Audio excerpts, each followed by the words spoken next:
Chapter 12 पृष्ठीय क्षेत्रफल और आयतन, एक्सरसाइज 12.2। 8वां सवाल, आखिरी इस एक्सरसाइज का। एक गोलाकार कांच के बर्तन की एक बेलन के आकार की गर्दन है जिसकी लंबाई 8 सेंटीमीटर और व्यास 2 सेंटीमीटर है। तो एक गोलाकार बर्तन है कांच का जिसके बेलन के आकार की गर्दन है। तो ये कांच का बर्तन गोलाकार है और जिसकी गर्दन ये बेलनाकार है। कुछ इस तरह का ये बर्तन है।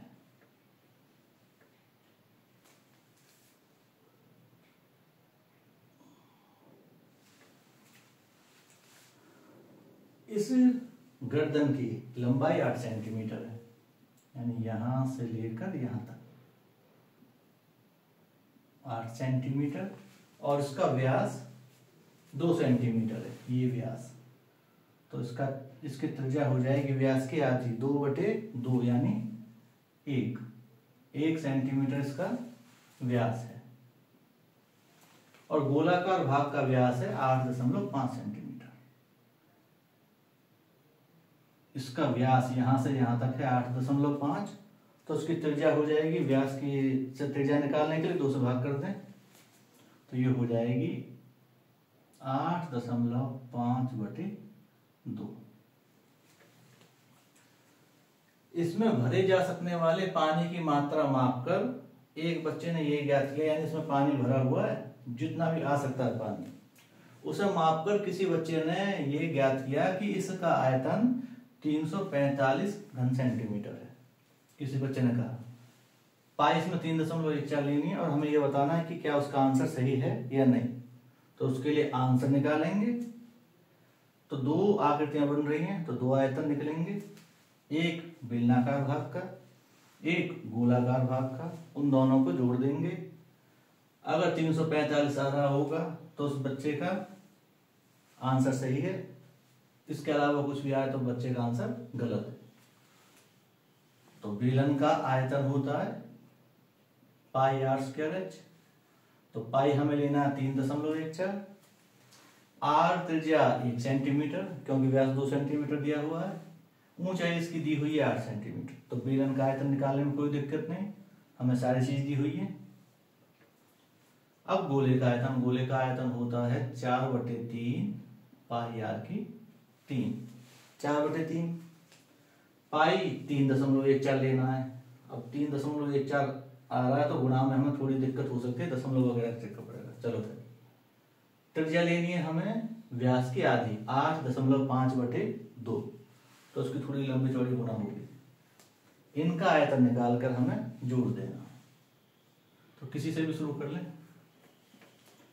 सॉल्यूशन बेलन का निकालते हैं। बेलन का व्यास दिया हुआ है तो त्रिज्या निकालेंगे।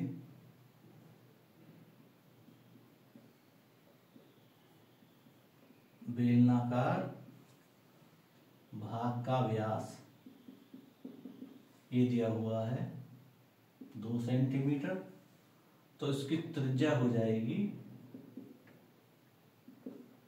व्यास बटे 2 यानी कि 1 सेंटीमीटर। देखो यहाँ 2 त्रिज्याएं आ रही हैं, एक छोटी है और एक बड़ी, यानी दोनों त्रिज्याएं अलग अलग हैं। तो हम जो r ले रहे थे इसे अलग मानेंगे, एक को r1 मान लेंगे और एक को r2। और इसकी ऊंचाई h ही लेंगे, क्योंकि और कोई दूसरी ऊंचाई है नहीं, गोले में ऊंचाई आती नहीं है। तो इसकी ऊंचाई दी हुई है 8 सेंटीमीटर।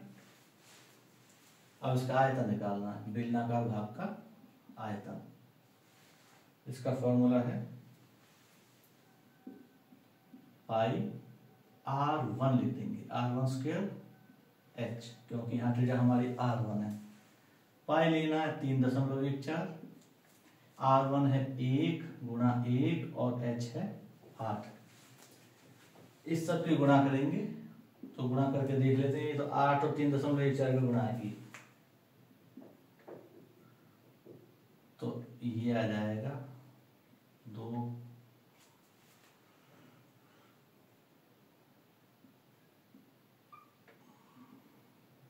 25.12 घन सेंटीमीटर। अब हम निकालते हैं, ये तो बेलनाकार भाग का आयतन हो गया।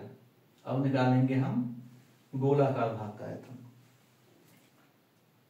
तो गोलाकार भाग का आयतन ऐसा, ये आयतन हमारा आ गया 25, इसे रफ में लिख लेते हैं अभी, और इस जगह हम गोलाकार भाग का भी आयतन निकाल लेंगे जो घिच-पिच ना हो।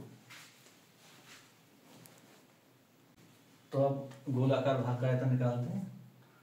व्यास इसका भी दिया हुआ है,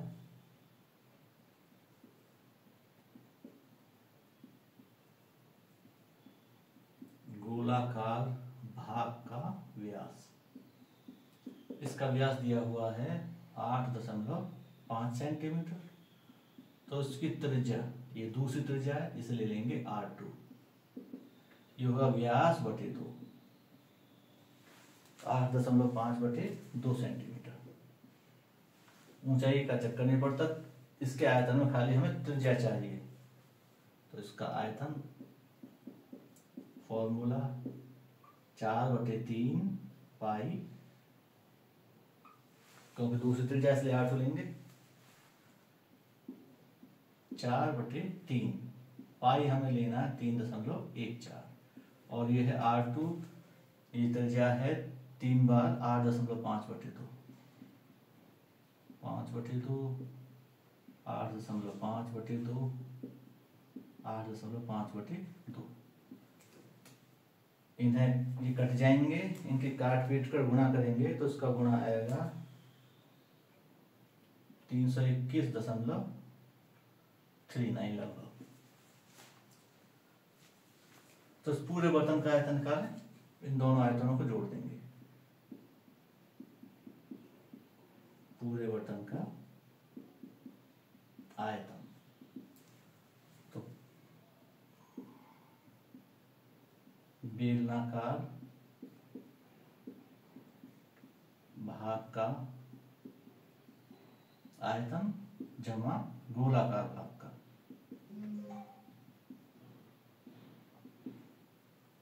का आयतन। तो बेलनाकार भाग का आयतन आया था ये 25.12,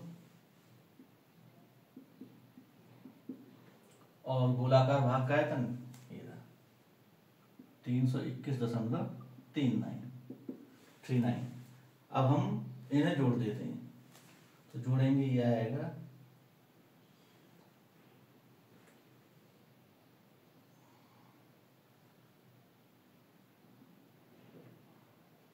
346.51 घन सेंटीमीटर।